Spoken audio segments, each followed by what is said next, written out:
There's no better feeling than working for your money and buying a cool collectible with your hard-earned money. And there's no worse feeling than spending your hard-earned money on a highly anticipated collectible, and the moment it arrives, your heart drops because it looks nothing like what you expected. And all the red flags you ignored when buying start flooding in. You've just bought a bootleg. But in recent times, this isn't so much of a bad thing. I personally have 3 experiences with bootleg action figures, each with a different feeling attached, but we'll get into that later. It seems like every time I open TikTok or Instagram, it's a new bootleg or a new third-party company that just looks like an official release. So my only question is, how did this even happen? My first experience with a bootleg figure was when I was 8 years old. The Attack on Titan anime was pretty new, and like any other sane 8-year-old, my favorite character was Levi, and I needed an action figure of the GOAT. And I'd get my wish at a random Chinatown festival, and there he was in all of his glory. But that wasn't him. Nah, man, that was Levis, man. That wasn't Levi. I don't know why I thought when I got him out of the package that he would look different, but obviously he didn't. And what I felt was pure confusion. How could someone do this? And how could I fall for it? Bootlegs are not a new concept at all, especially not for action figures. There have always been third parties trying to make a profit any way they can. But when online shopping became the most viable way of purchasing things, bootleg figure sellers started eating good. Companies like Amazon with their vague product pictures and eBay with their even more vague product pictures made it so inexperienced buyers were susceptible to potentially being scammed. And even though reviews were a thing, people were just kind of too defeated to leave a review on a bootleg. Or sometimes the seller would just make a new listing. This leads me to my second experience. When I was 11, I had recently gotten the Toy Biz Angel from eBay, so I trusted it. I had rewatched Guardians of the Galaxy and noticed that I was never able to build the Build-A-Figure Groot from that movie. And coincidentally, eBay had the exact Build-A-Figure Groot already put together for $12, dude. What a steal, I thought. After a long week of waiting, in the hot summer, the package came, and there was a light in the middle of Groot's chest. All of his joints were loose, and he was so poorly painted. I got again. And this time I knew exactly what had happened. And rather than confusion, all I felt was pure rage. As time went on, the internet just became smarter and buyers just simply weren't falling for the same scams as often as before. The odd part about it was, the buyers were still buying from notorious bootleg sites like AliExpress. This was because of individuals taking matters into their own hands with action figures and selling the components on their own. Components like stands, soft goods, head sculpts, and general accessories. While this was building, other people looked at the official releases and just thought, yeah, I could do better. So they created their own figures based off the established characters, but with the quality that collectors wanted rather than what they got.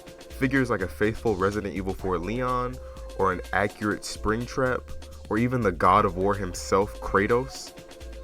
These figures did so well that these sellers ended up branching off into small businesses. The only downside was that these smaller releases would usually be more expensive and more exclusive. But sometimes it was worth it for the wait and the extra money because it's a figure you've been waiting for years and in the quality that you really want. And these aren't really bootlegs in the community, as they're just third-party adaptations, even if they're not officially licensed. This is how things stayed for a while, and still kinda is now. But as the figure community grew on platforms like TikTok and Twitter, suddenly there was a new challenger. My final story takes place in my senior year of high school. I just saw a TikTok at lunch about this bootleg Spider-Man 2099 figure that was on par with the original Figuarts figure for a fraction of the price. An obvious bootleg for sure, but after I looked at a couple of reviews and YouTube videos, I bought it, with expectations not being too high. But when it finally arrived, all I felt was acceptance. The figure looked and felt great. It posed like I'd expect a Figuarts to pose. And in terms of durability, it's fallen from the top of my shelf onto the hardwood floor a bunch of times, and there isn't a scuff to tell the tale. So, what happened? Well, there are 2 things that happened to cause such a growth in the bootleg figure quality. Reason number 1 is that the action figure community is honestly so tired and worn out. This is a hobby that is just dependent on your bank account, straight up. And with everything that's going on, action figure prices are just going up and up. You got McFarlane charging how much for a Joker 2-pack? It's honestly so crazy looking back. The value to price ratio was so much better in the 2000s and 2010s, especially looking at old Toy Biz Marvel Legends figures. But since the market is so much more popular, and these are honestly better figures, companies think they can just account for inflation or say that they're using more expensive materials. But when looking back at the value, it's not an exaggeration to say that companies have simply gotten greedy over the years as the market has grown. But the second reason as to why the bootleg figure quality has gotten so high just kinda has more aura. It's simply that CT Toys happened. CT Toys seem to have appeared out of nowhere, but they had been secretly cooking up since 2023 with a simple mission: make knockoff figures of the same quality as the officials for a cheaper price. Absolute cinema, man. They are genuinely the Robin Hoods of the figure community. From their Mayfex releases to the figure arts, they constantly cook up, and honestly, I think this is really healthy for the action figure community. CT Toys is kind of proving that figures can indeed be high quality and at a reasonable price. It's kind of like shoes, where they cost 1/3 of the price to make, but companies know that they can get away with it, so they just charge so much more, and I'm so tired of that. CT Toys has also shown that they can listen to the community with releases that fans have been asking for years, like the Amazing Spider-Man 1 figure, or just highly sought after figures like Batman or Daredevil. I feel like CT Toys has had a massive impact on the figure community. CT has become such a powerhouse, and people actively await news from them on social platforms. In other areas, people seem to be embracing the bootlegs. I've seen videos and comments asking and reviewing bootlegs of both the Revoltech Ninja Turtles and the original Mirage Turtles from NECA. And honestly, they don't look bad, especially the original Mirage Turtles, which have seen multiple waves of bootlegs, each expanding on the previous, since NECA won't do it themselves. Official companies seem to be taking notes as well. Storm Collectibles saw the writing on the wall and made their own quality figures at a fair price with their Storm Arenas line, which I have on pre-order, and a review will be out as soon as I get them in. Thank you, Big Bad Toy Store, for taking so long. I love you. But also, Jada Toys saw that affordable figures were on the rise, and they cooked up with their Street Fighter and Cyberpunk line. And it looks like that won't stop with their Invincible line, which I honestly can't wait for.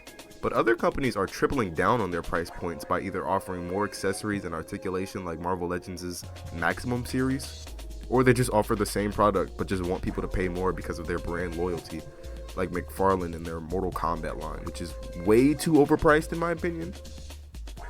But to wrap everything up, I feel as if this new wave of affordable high quality figures is so great.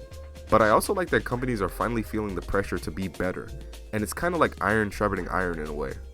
I'm not the richest dude, so I'm eating good with these new affordable figures, and I'm not one to judge where you got your figures from, so just go crazy, because at the end of the day, the hobby is based purely on what you think looks cool, and if you like it, I mean, just go ahead and indulge. But thank you for watching. I'm cooking up a really long retrospective right now on the history of one of my favorite game franchises.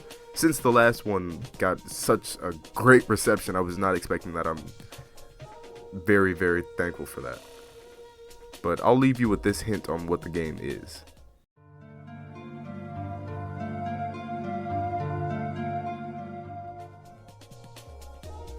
So yeah, I really hope you guys enjoyed this one.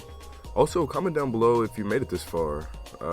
Comment doohickey. If you made it this far, comment doohickey. Let's see how many doohickeys we can get. And let me know if the shorter content like this is a desirable watch, because, I mean, I'm just here doing whatever, man. But if no one wants to watch, then I'll shift my content to whatever is wanted. Like, don't be afraid to request a video topic on action figures, because I love all facets of the hobby. Even stuff I don't collect like Lego, I do a video on because I just love the ins and outs of the hobby. But yeah, I hope you enjoyed, and you know, consider subscribing because I heard that's pretty cool. But yeah, thank you. See y'all later.